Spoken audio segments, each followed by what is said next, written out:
आज बात एक ऐसे अभिशाप की जो सदियों बाद खून की सिर्फ एक बूंद से जाग उठा।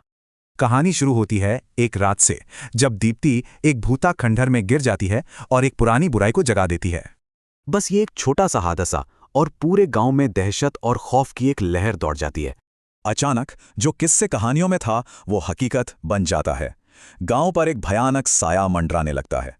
इस मुश्किल घड़ी में सामने आते हैं दो लोग, दीप्ति की बहन देविना और गांव का तांत्रिक सुभाष।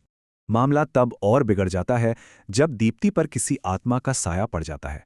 सुभाष उसे गुंदीक बताता है।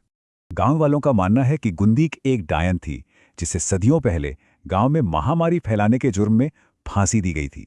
पर गुंदीक की आत्मा को शांति क्यों नहीं मिली? सुभाष के मुताबिक इसका राज उसके कटे हुए हाथ में छुपा है। अपनी बहन को बचाने के लिए देविना कुछ भी कर सकती है।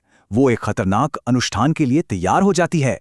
जैसे ही देविना उस हाथ को छूती है, उसे एक दिव्य दर्शन होता है और अतीत का एक खौफनाक सच सामने आता है।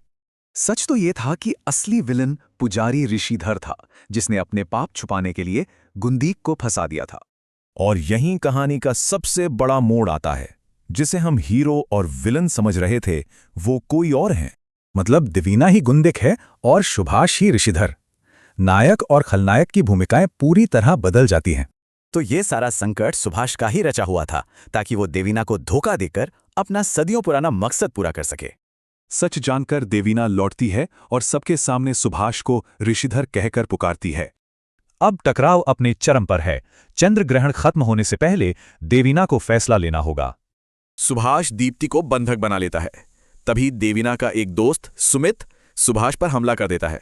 और भविष्यवाणी सच होती है। देवता प्रकट होते हैं और सुभाष यानी ऋषिधर का अंत कर देते हैं। बुराई का अंत होता है। गुंदीक के नाम पर लगा दाग मिट जाता है और दीप्ति भी बच जाती है। ये कहानी हमें सोचने पर मजबूर करती है।